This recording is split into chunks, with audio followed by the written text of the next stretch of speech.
So in this video, I wanted to do a quick review of this high-end brass pencil sharpener. It's a variable sharpener, which we'll get into in a second, but it's a popular model from a company called Dux, and I believe that's how it's pronounced, not Dux. But this is a German company. They make a bunch of different pencil sharpeners. They're fairly well known, and this is kind of, again, one of their higher end models. It sells for about, I want to say like $23, $25, around there. Not super popular for that price. A lot of people will go with this one, the Masterpiece sharpener from these guys, Kuhn. This is definitely, people buy this. It's been around for a long time. It's an interesting sharpener. And so I picked it up. I figured give it a shot. Had this one for maybe a year, something like that. Had it for some time. Been able to put it through its paces. So let's jump right into it. So this is a nicely made brass sharpener. It's not very big. It's almost exactly an inch long. It has some kind of grip areas on the side, which is really nice. And it comes with this little faux leather carrying case, which is handy. It's nice that there's kind of thoughtfully done. And it's a single blade, single hole sharpener made entirely of brass, made in Germany, and it is a variable sharpener. So it has 3 separate settings, 1, 2, and 3. This area over here is basically dead area. This isn't infinitely variable here. It's either sharpen at 1, sharpen at 2, or sharpen at 3. And basically there's 3 different tips, 1 being the most blunt, 2 being in the middle, and 3 being the most fine, so kind of the longest point.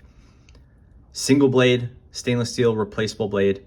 I think it's just a standard blade. It looks fairly similar to the blades in the other sharpeners I have, so I don't think there's any issue there. It does not include any spare blades, which is kind of disappointing. A sharpener like this Masterpiece sharpener, you get a couple spares hidden away in there. Not a big deal. It's easy enough to find replacement blades. You can buy a bunch of them. They don't cost a lot of money, and they're all excellent. You can even pull this blade out and resharpen it. It's totally possible. This includes some instructions here. Obviously they're multilingual, so it's a little hard to see what you're reading, but the English is here. This is the Precision Point pencil sharpener. It makes different points according to wheel marking, as we've explained.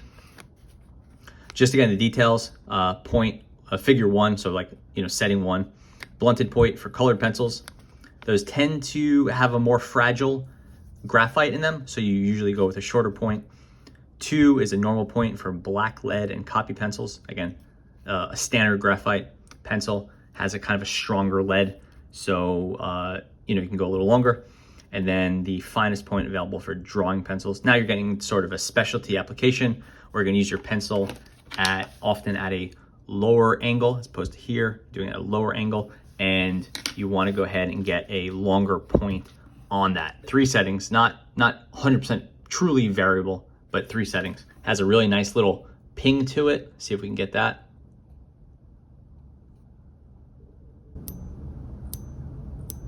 It's a lot of fun to play with. It's very satisfying. It's nicely made, has some weight to it. You could see sort of when the brass was, I guess it was cast, you could see those kind of casting marks. Makes it just feel like a real thing. And some of these are antique, which this design has been sold for a long time. This one was not antique. I bought it new, again, I don't know, a year ago, something like that. So let's do some sharpening. I have these pencils here. These are these Nataraj stripe pencils. They are just these cool pencils made in India. We'll give them a test. Actually, I'm gonna need one more. Okay, so green, blue, orange, and that'll be 1, 2, and 3. Like I said, the major downside with this sharpener, aside from the price, which is, maybe you're just not gonna spend $20 on a sharpener, that's completely fine. The problem is that there's no catch for the shavings. So you're best doing it over a bin, some sort of garbage pail or something like that. I'll do it right here because it's impossible to film that over a garbage bin. I'm just gonna put down a notebook and hopefully that will catch most of it. Okay, we're gonna start off with setting 1 with green, and I'll keep this facing up just so you can kind of see what's going on here. And you can see now it's much better. Got a really nice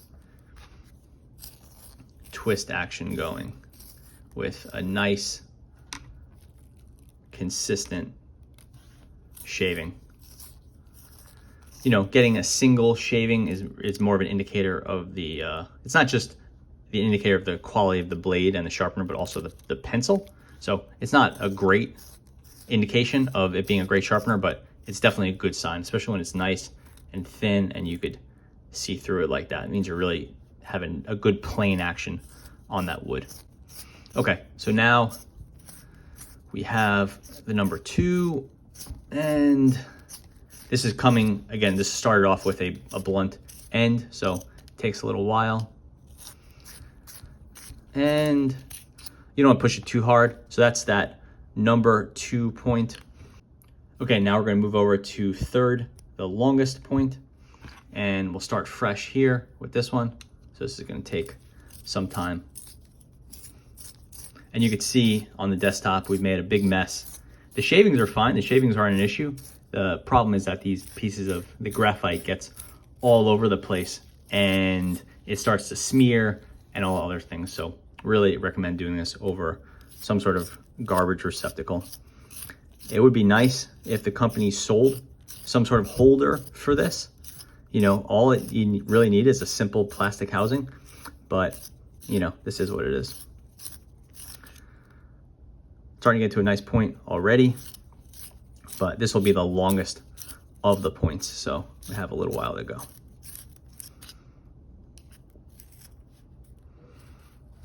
And we'll see what happens is that point, it hits the end, and that's when you're not going to sharpen anymore.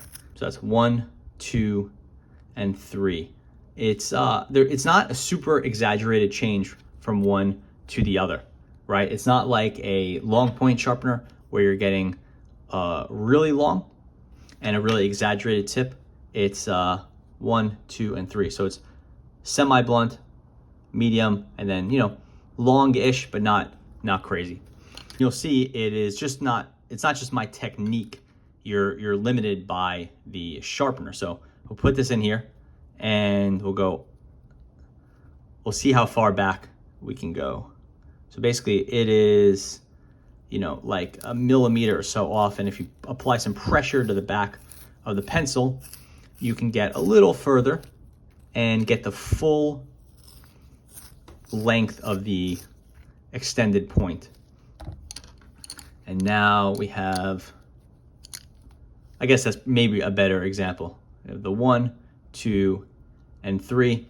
Again, it's still a relatively wide angle there. So I guess not quite as extended as something like this, which I sharpened with like a long point sharpener, something like this Blackwing, or this sharpener here that's designed to do a longer point. And to do that, they use, this one uses 2 holes. So that is the Duke's adjustable sharpener. Again, it's a really nice piece of hardware.